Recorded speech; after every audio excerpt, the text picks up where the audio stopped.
Hello, once again, I am your host, Doc Rotten, and this is Gruesome Magazine, where we review the very latest in streaming and video-on-demand horror movies. Each week, my co-host, Jeff Moore, Crystal Cleveland, Jay Dreyer, and I will take a look at various spooky, scary, and gory genre offerings. This week, we are covering One Bedroom. This is going to be a fun one, guys. I think we're going to have a great discussion. But before we do, let's introduce the crew. Jeff, you're up first. How you doing, sir? I'm doing great. And you know, I've been thinking, Doc, if I practice more acceptance and selflessness and openness, yes. I would develop more security. Yes, I'm glad I said the name of the movie first, because that reference is totally lost in any other. It's lost anyway, unless you see that might be true. Yeah. All right. Also joining us tonight is Crystal Cleveland, the Living Dead Girl. How you doing, Crystal? I'm pretty good. I'm so glad I already have a place to live and don't have to be looking for any abodes. Yeah. This was a fun one. I'm excited. It was. This is going to be a good one to talk about, I think. Yeah. All right. Also joining us is my buddy for 7.5 years, Dave Dreyer. Can you believe that? We've been doing this for over 7 years, sir. I know. It really does seem odd. Do you remember we're going to test your knowledge, Doc. Yes. The very first film you and I reviewed together. It wasn't even on. It was on your old Doc. Oh, no. Thing. What was the very first movie you and I discussed together on mic?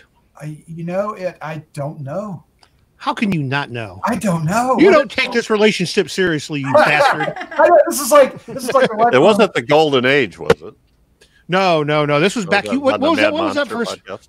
Yeah, it was back in that Mad Monster days. It was Dark Skies. Wow. Yes, it was the very first one. Yeah, that was on purpose. That was on purpose. Forgetting it. Wow, yeah, that's right. We before we did H&R, we had the Monster Movie podcast. Yeah. Monster Movie, that was it. Oh, that's fun. Yeah. And evolved into Decades of Horror 1980s is what that is now. So, yeah. So, yeah, and then we're going to stop memory lane here. Let's talk about the movie. We're talking about One Bedroom. This is it's on VOD right now. You can rent it, but it's also coming to Netflix coming August 23rd. That was announced today as we were recording. That's pretty impressive. Awesome. This is from writer-director David Marmor. The cast includes Nicole Bryden Bloom, Giles Mathy, Taylor Nichols, Alan Blumenfield. I took that a long time on that one. Celeste Sully, Susan Davis, Clayton Hoff, and Ernest Phillips. And also, not in my list for whatever reason, Naomi Grossman. Don't know why it didn't make the list. Yeah, what's up with that? I don't know. Yeah. I don't know. That's a victim of copy and paste, I think. And she got a special credit, too, I think. She did. She's really good. We'll throw that out right away. Synopsis is, after leaving behind a painful past, Sarah scores the perfect Hollywood apartment, only to discover their surprisingly welcome neighbors may harbor a dangerous secret. Oh, yeah. That's the kind of movie we want to watch. All right. Let's find out what our first impressions of One Bedroom may be. Jeff Moore, you are up first, sir. I like this one. Yay! I like this one. This is, it was. I guess not. I was going to say it might have been a little bit slow getting started, but it's. The actors were good. It's well shot. It's well paced. There's just enough information forthcoming. And the other thing is, once you see where it's going, it is really well written. This character Jerry, that's the manager of the apartment house, played by Taylor Nichols. His dialogue is great when you start off. It's that thing that can be taken two ways once you know what's happening. It sounds innocent, but that's not what he really meant. So anyway, I liked it. I liked it a lot, and lots of and it ramps up the tension too. It does, in terms of horror, right? Yes, everything. It ramps up. It ramps up. So. It does. And that's what a good film should do. Right? Right? Yeah. All right. Absolutely. All right. Crystal, you're up next. What is your first impression of One Bedroom? One BR. One BR. I loved it too. I mean, loved. I kind of did love it. There's something about this movie that just really struck me. It was a little unexpected. It starts off kind of bland. You know, you just see these characters. It's not a slow burn because the action starts relatively quickly. I mean, it's got more action than it doesn't. Let's put it that way. It's really about, I don't think this is giving too much away, about some sort of community vibes, you know, and being part and one with the community. It's got some decent gore. It's got some that actually just made me laugh out loud. And I'm such a messed up person for laughing about this, but I did. I laughed at some of this. And not laughed because it looked bad or anything. Just it was, oh, wow. It's that uncomfortable laugh that you get when something messed up happens. It was a little shocking at times. The relationships were phenomenal because they even grow further into that when you get further into the movie. There's not too much we can say, I don't think, without giving a lot of this away. So it's going to be an interesting discussion because the biggest plot point comes pretty early, shockingly early. It does. To me. I mean, I feel like we knew more about it then, you know, than we didn't. So, and I love the ending. I think it was well written. I think the characters were really well developed. I think it was shot well. I think, what a simple concept, though. It really revolved around one place and one apartment complex, really. And it was well done. I really, really, really, really enjoyed it. Yeah. I think we're going to find that I agree with you when you get to me. But first, is this going to be the bump in the road? We're going to get Dave Dreyer up here first. Dave, what was your first impression of 1BR? No, not this time. I really like this. This one could maybe sneak in the top 10. It could. Oh, ooh, wow. Wow. It could. It could. Probably towards the bottom, but it might do it. Yeah, this was a really surprising. I didn't know anything about this one. So, it was a pleasant surprise, as they say. I drew a lot of comparisons to what was going on here. I don't know if you guys are big readers or not, but the book Dianetics by L. Ron Hubbard. Yes. Ron Hubbard. Yes. A lot of what this guy was preaching was pretty much straight from that. Which of course later became Scientology. Now, I don't mean to say that this movie's a knock on Scientology, but I think it's definitely a knock on how people with a higher understanding of how human psyche works can control you. And I spent this whole movie wondering when the coin would flip and she'd start to burn the whole thing down. And again, you just don't know if or when it's going to happen. I don't want to ruin it. I don't think we can ruin it because it's too fun to watch happen. But like Crystal, I loved the ending. This was actually a really good ending. Yeah, it was a trip. It goes against everything that you normally see. Yeah. And again, it's one of those endings that really, actually, the ending's just kind of the beginning. Because although we've read this chapter, there's a whole giant freaking book that plays out after this, I think. So it was good. It held my attention the whole time. There's some good gore effects. Acting is fantastic. 1BR is good. Yeah, our lead is really strong, right? Sarah, Brad, really, really strong. I'm going to make a confession up front. The trailer for this did not impress me. It did not make me want to see this film. And I was like, oh, what are we in for? And, I hate admitting that, but it's also something that we all deal with, right? You're sold something and whether or not you buy into it is your excitement to see it. Sometimes that can be the other way around, right? Where you're all pumped up and then it kind of lets you down. So when this came on our table to watch, it's like, okay, this will be, I was a little more excited about the other film this week than this one. And in the end, I liked this film better. I was like, this was really good. This is actually, it has great characters. There's complex characters. There's a couple of arcs in here with different characters. There's surprises. There's shocks.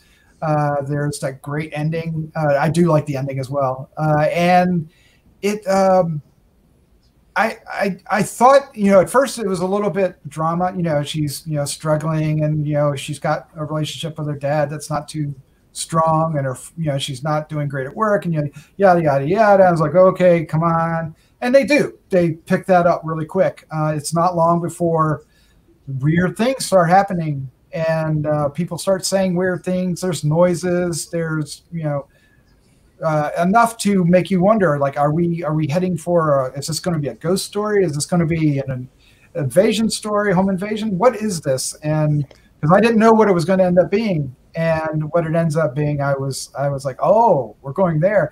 And then it got really fascinating.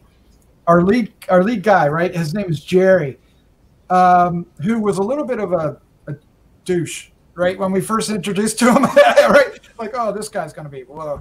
But then he really picks up and becomes quite an interesting and threatening character, and I was really impressed with that. There's a couple of, there's Lester is an interesting character that isn't who we think he is. And then her friend that gets involved, her father who gets involved, and that none of that's really spoilers. They're all introduced. All these characters are introduced in the first act, but there's some really fun things happening, and you are, like Dave said, you're waiting for, at some point, the ticking time bomb has started, and you're just waiting, right? You're waiting and waiting, and there's some fun in that. There's some anticipation when, if and when, is that going to set off, and what's going to happen, and everything around it is starting to ramp up pretty, fairly gruesome, so it could get really, really bloody, and it was satisfying. Let's put it that way. Yeah. And that's a big part of why this film works, is that it does satisfy that, and then it kind of kicks you in the end, and I like that too.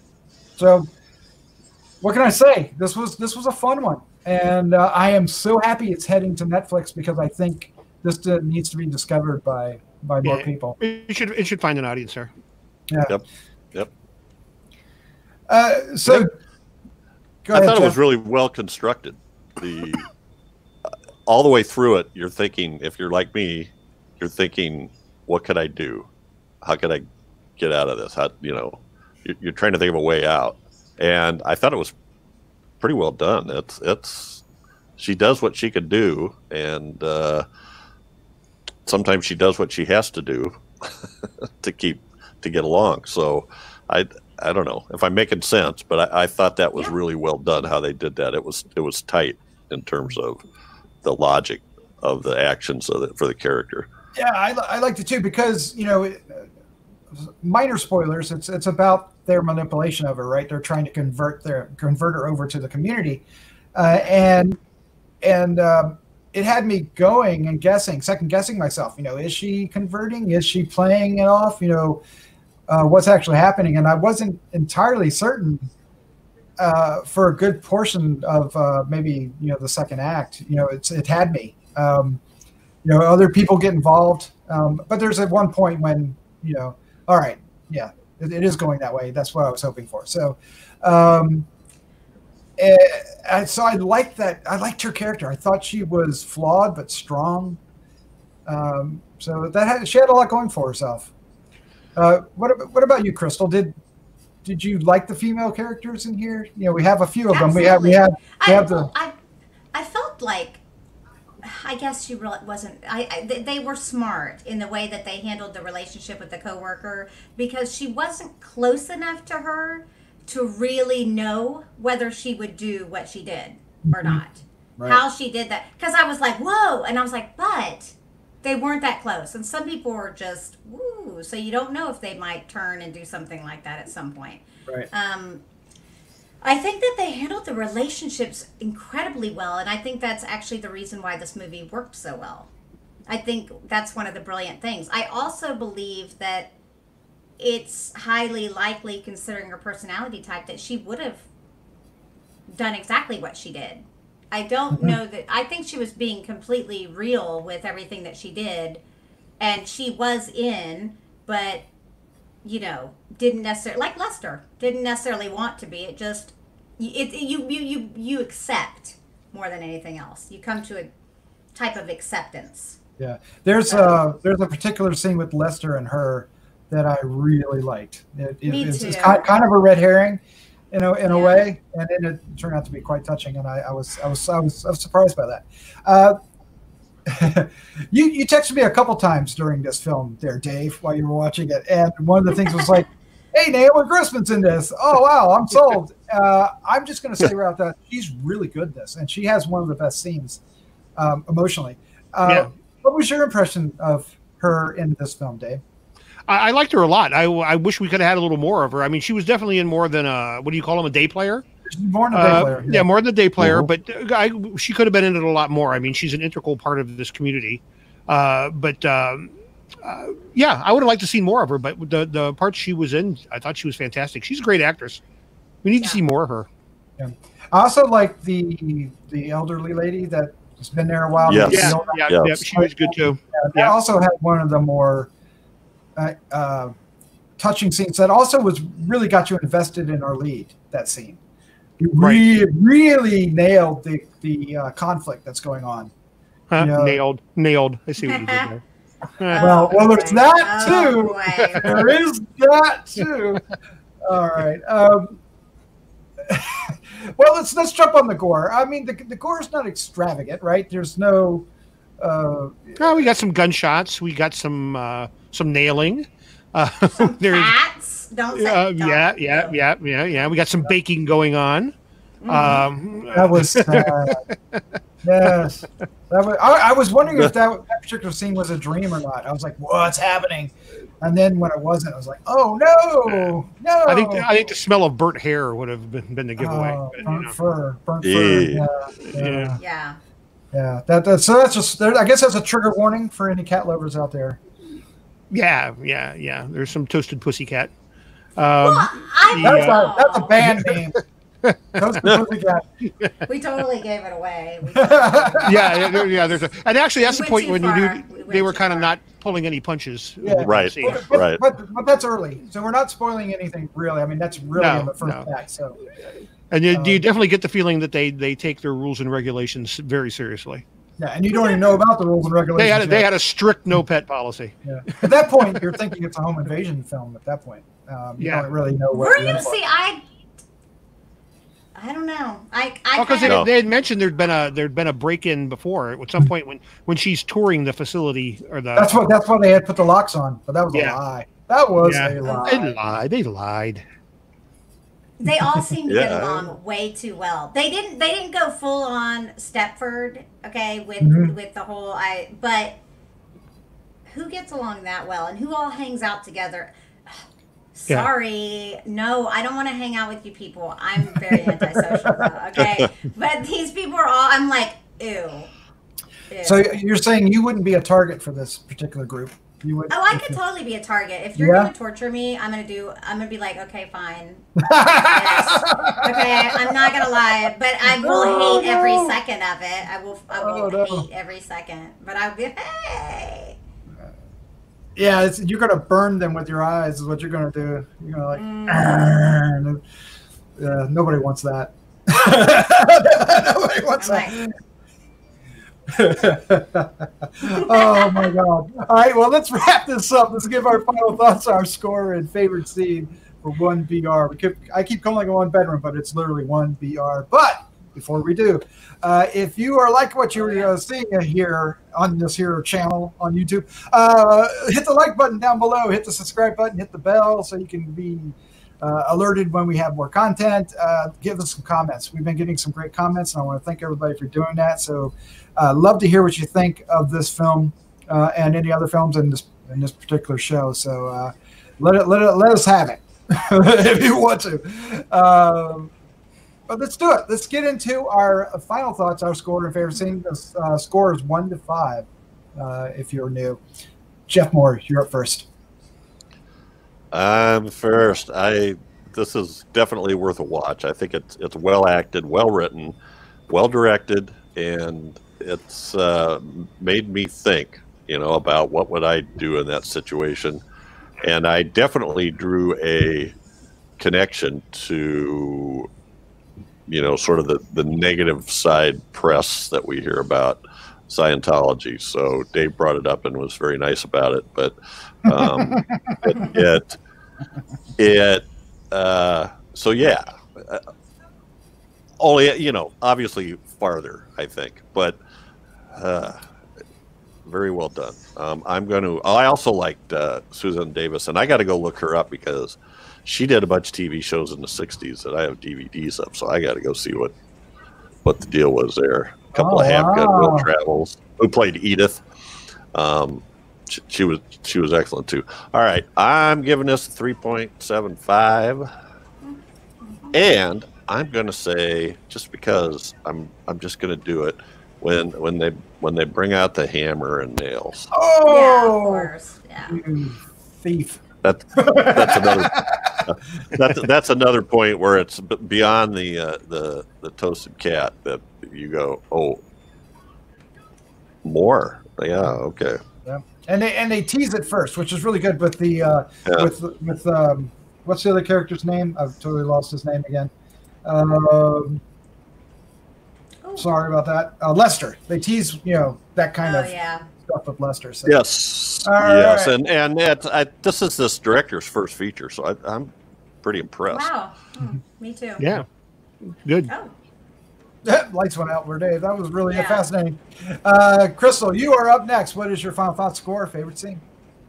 So, oddly enough, Jeff and I, 3.75. I'm totally with him on Wow. that.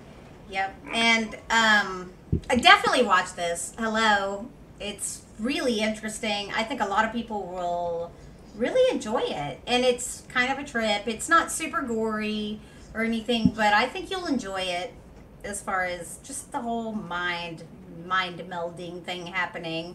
I am going to say, of course I was going to say Oven Surprise, but I just really like the ending. Like, I laughed when she laughed. That. Oh, yeah? I was like, yeah, because I thought it was insane. It's insane and funny and messed up, and I don't know why, but just the ending just really struck me. It was so good. Yeah, it's like, seriously? Come on. Like, oh, okay, well, here we go. Yeah. It was really well done, and also well shot. That scene and the scene that preceded it, all was really well done. Oh, really yeah. Oh, poo, Lester. but wow. There you go. I mean, that was where you're invested, right? You actually feel, and that's really good. So, all right. There were arcs. We like arcs. We like For arcs. sure. All right, Dave Dreher, you're up next. What is your final thoughts, score, favorite scene? Well, I think I like this one a little bit better than my esteemed colleagues. I'm going to go 4.25. Yeah. Yes, Wow. It was just kind of all around really well done. I was vested the entire time. I wanted to know what was going on. It really held my attention. I cared what was happening to the characters as we moved through this. They surprised me a few times. That's getting harder and harder to do the more of these shows we watch. So yeah, I really liked it. And my favorite scene, I'm going to go with, and this is an acting thing. This isn't an effects thing or anything technical. This is the two characters playing off each other, the daughter and the father. And when they bring him in, or he shows up at the house unannounced, and she has to get rid of him or they're going to kill him. And when she gets in his face about the fact that he was sleeping around on mom was dying of cancer. And she tells him right before she died, I told her you were cheating. She died knowing what a filthy bastard you were. And I was like, damn, that is brutal. His reaction was great too, because he was he's gonna jump back in her face, but then he was just like blown over by it. So yeah, so it was really good. It was well, and there was never really any resolution there, so we don't really know if she was just going over the top to save her dad's life, or did she just actually speak the truth? We don't know. Maybe a little. Was she talks about it, remember? Yeah. in her She does. session. So we Yeah, know but not with that much venom. I at least it didn't come across to me. Oh, that was a lot of Yeah, I mean, she said that her dad had done that, and that had been the reason for the falling out. But she doesn't, in that first session, she does not say that she told the mother on her deathbed that the father had cheated. That I remembered, at least. No, she said she didn't tell. She never told her. Yeah, I think that was for effect. But anyway. Was it? Yeah. Oh no, yeah. no. But that was a great scene between the two of them. It was really tense too, because there's stuff going on in the background that could have changed everything if she didn't, right? Yes, absolutely. Yeah, absolutely. The hardest things to watch. So definitely, when this one hits Netflix, find it and watch it. It's worth the time. Yes, I agree. I concur, Dave. I like this quite a bit. I was really surprised by it. I was really affected by it. I thought our lead actress was really good, Nicole Bryden Bloom. I'm going to say her name again. I hope I'm saying it right. I thought all the cast was really good. I really like Lester Clayton Hoff. I was a little put off by him at first when he shows up and gets in her face, but then later he just really won me over. He was really good. Did you guys at any point feel that like maybe he was the mastermind behind it all a little bit? Like, Lester? No, that would have been awesome, though. Yeah. Well, there for a little bit, I just kind of got the notion that maybe he was the one. He didn't have the persona to be the leader, but he was the one pulling the strings. Well, there is that question asked, and I think we get the answer. Not maybe to a pinpoint, but in a more global way. I really like this. Again, I think it comes down to the acting and the pacing. I thought in the direction it was really well done, and it grabs you. It doesn't have anything that's really crazy and over the top, but it has enough to kind of reach for that. It's a good time. I think if you can get the VOD, if not, catch it on Netflix, and I think you'll enjoy it. I'm going to give it a 4. Nice. 4. We're all in the same area. Yeah, my favorite scene, it actually went up a quarter with the discussion because I really started loving it more as we're talking about. That happens all the time, just so you know. But my favorite scene, I'm going to say, I'm going to pick an acting scene too. At some point, something unexpected and gory happens to one of our antagonists, and another character reacts, and it's Naomi Grossman. And I thought she nailed that. I was just like, whoa, when she comes out and just really is ticked off and upset and, tore up. And you just felt everything. I thought that was really strong. And then that led into a series of events that just really was well paced. Tick, tick, tick, tick, tick. And then it leads to, some other things that we've been talking about, but I really liked how that progressed, and her punch right there, her emotional punch was really strong. Yeah. I agree. Good scene. That was a great scene. All right. Well, there it is. That's our review for 1BR. So check it out when you can.